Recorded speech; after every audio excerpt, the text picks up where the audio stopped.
കോമ്പയാറിൽ ഇതര സംസ്ഥാന തൊഴിലാളിയെ കൊലപ്പെടുത്തി മധ്യപ്രദേശ് സ്വദേശിനി സരസ്വതിയാണ് കൊല്ലപ്പെട്ടത്. ഇവർക്കൊപ്പം താമസിച്ചിരുന്ന രാജേഷ് എന്ന മധ്യപ്രദേശ് സ്വദേശിയെ പോലീസ് കസ്റ്റഡിയിലെടുത്തു. ഇടുക്കി മെഡിക്കൽ കോളേജിൽ സരസ്വതിയെ പോസ്റ്റ്മോർട്ടം നടത്തി. രാജേഷിനെ വിശദമായ ചോദ്യം ചെയ്യലിനായി നെടുങ്കണ്ടം പോലീസ് സ്റ്റേഷനിലെത്തിച്ചു. ഒരാഴ്ച മുമ്പാണ് ഇരുവരും കോമ്പയാറിൽ ജോലിക്കെത്തിയത്. കോമ്പയാറിന് സമീപമുള്ള കൃഷിയിടത്തിലെ വീട്ടിൽ കഴിഞ്ഞ 2 ദിവസമായി ഇവർ താമസിച്ചു വരികയായിരുന്നു. ഇന്നലെ ഉച്ചയ്ക്ക് ശേഷം ഇരുവരും വീട്ടിൽ വെച്ച് മദ്യപിച്ചു. മദ്യപാനത്തിന് ശേഷം രാജേഷ് സരസ്വതിയെ മർദ്ദിക്കുകയായിരുന്നു. ക്രൂരമായ മർദ്ദനത്തിന്റെ ദൃശ്യങ്ങൾ രാജേഷ് തന്നെ മൊബൈലിൽ പകർത്തി.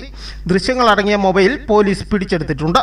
ഒച്ചയും ബഹളവും കേട്ട ഏലത്തോട്ടത്തിലെ സൂപ്പർവൈസർ ബാബു സ്ഥലത്തെത്തുകയും ഇവരോട് ഇവിടെ നിന്നും പോകുവാൻ ആവശ്യപ്പെടുകയും ചെയ്തു. പിന്നീട് വൈകിട്ട് മേഖലയിൽ പട്രോളിങ്ങിനെത്തിയ പോലീസ് ഇരുവരെയും സ്റ്റേഷനിലേക്ക് കൊണ്ടുപോകുവാൻ തുടങ്ങിയപ്പോൾ ലഹരി വിട്ട ശേഷം രാവിലെ എത്തിക്കാമെന്ന് കൂടെയുണ്ടായിരുന്ന മറ്റ് അന്യസംസ്ഥാന തൊഴിലാളികൾ അറിയിക്കുകയായിരുന്നു. എന്നാൽ ഇന്ന് രാവിലെ സരസ്വതിയെ മരിച്ച നിലയിൽ കണ്ടെത്തുകയായിരുന്നു.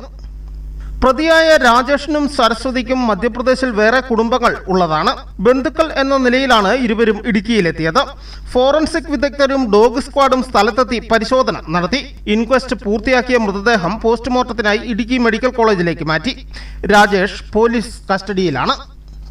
News bureau, Udumbanchola.